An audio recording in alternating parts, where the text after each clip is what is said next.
Generally एक ship की वैसे लाइफ कितनी होती है?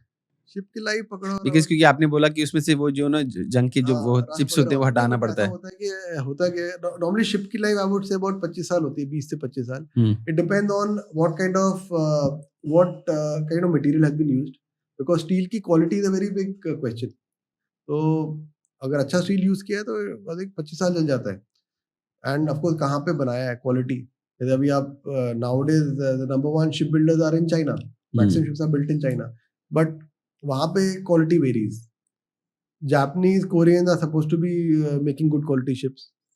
तो आई गेस जैसे हुंडई सबको लगता है कार बनाता है बट हुंडई बहुत अच्छी-अच्छी शिप्स भी बनाता है। Ship manufacturer, Korean. Hmm, hmm, So, but they are not now. Chinese shipyards are more into shipbuilding. They are number one.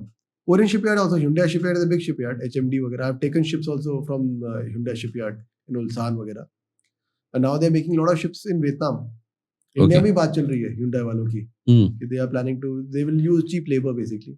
तो वियतनाम में बनाते हैं आजकल. So ships are built and they are good quality. Korean ships are also decent quality. Chinese का वही होता है, जैसे कहते हैं ना, चले तो शाम तक नहीं तो चांद तक, चले चांद तक नहीं तो शाम तक. But it varies from owner to owner, आपको कितने पैसे डालने हैं to make a ship.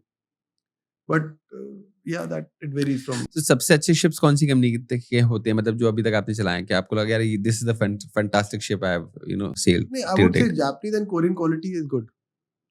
Yes, Japanese and Korean quality. Even Chinese ships I have sailed on, but I will always say कि Japanese and Korean are better quality. आजकल यही 3 main ship manufacturers है world में. Europe में ships नहीं बनते, US में ships नहीं बनते. India is producing I think a warship every 40 days, but they are concentrating on warships. India में भी मर्चेंट शिप्स का बनना ऑलमोस्ट नेग्लिजिबल है. अभी आप इंडियन रजिस्ट्रेड ही देखिए. इंडियन रजिस्टर्ड होता है, आपको जैसे गाड़ी आप खरीदोगे आपको रजिस्टर करना पड़ता है. So Indian registered ships are only 1 to 1.3% in the world. जो हमारा वर्ल्ड ग्रॉस टनेज है उसमें इतना ही है. मतलब अगर 100 जहाज है दुनिया में, तो only 1% ships are Indian registered. तो हमारे शिप जो इवन इंडियन कोस्ट पे जो शिप्स घूमते हैं, मोस्टली सब बाहर के रजिस्टर्ड शिप्स हैं। अभी जो शिप्स ला रहे हैं कार्गो जो दिखाते हैं आजकल गल्फ ऑफ होमस वगैरह से, मोस्टली जग के शिप्स हैं. अगर जग के शिप है तो great eastern is a company, उसकी शिप्स है. या फिर देश वगैरह के शिप्स है तो वो एससीआई के हैं, शिपिंग कॉर्पोरेशन ऑफ इंडिया. तो आप ये हार्मोस पे आप शिप कर सेल कर चुके हो?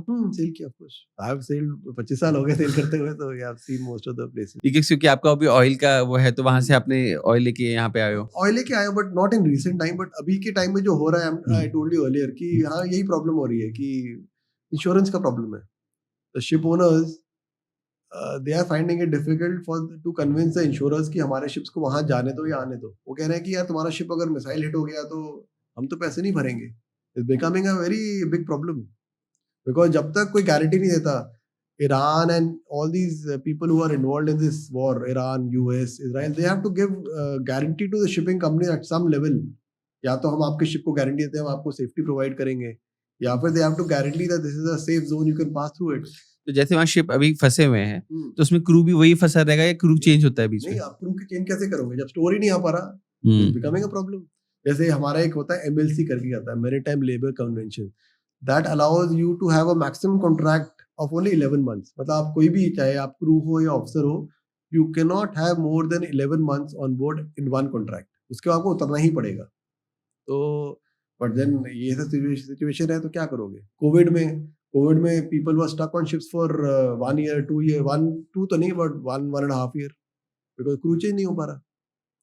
इन Covid seafarers suffered the most, because आप सबको हमारा कार्गो चाहिए, but nobody wants seafarers to do a crew change. ये प्रॉब्लम है, क्या करोगे? तो मतलब यहाँ सफर हो रहा है बट उस समय पैसा भी तो फिर दम से मिला होगा? पैसा सेम मिल रहा है. अच्छा, वैसे सेम मिल रहा है? देखिए होता क्या है ना, आप मेंटली तो फिटिंग हो गए ना. अभी हम जो बात कर रहे थे कि आप किसी का बच्चा हुआ है अभी, ठीक है, वो शिप पे गया, वो 1.5 साल बाद आ रहा है. इमेजिन उसने तो 1.5 साल मिस कर दिया ना बच्चे का childhood. Right. So does money compensate? May be it does, may be it doesn't. मेरे हिसाब से तो नहीं है. तो जैसे लेट्स से आप 6 महीने शिप पे हो और 6 महीने शिप पे नहीं हो, तो उस समय आपको कॉन्ट्रैक्ट जैसे 6 महीने का आपको ओवर होके रखा है, अभी 6 महीने आप लैंड पे हो, तो उस समय आपको पे होता है, सैलरी मिलती है? अगर आप, like I said, there are 2 ways shipping works. आपको, if you are contracted, then you only get money for the contract that you are on. दूसरा होता है राउंड द ईयर वेजेस.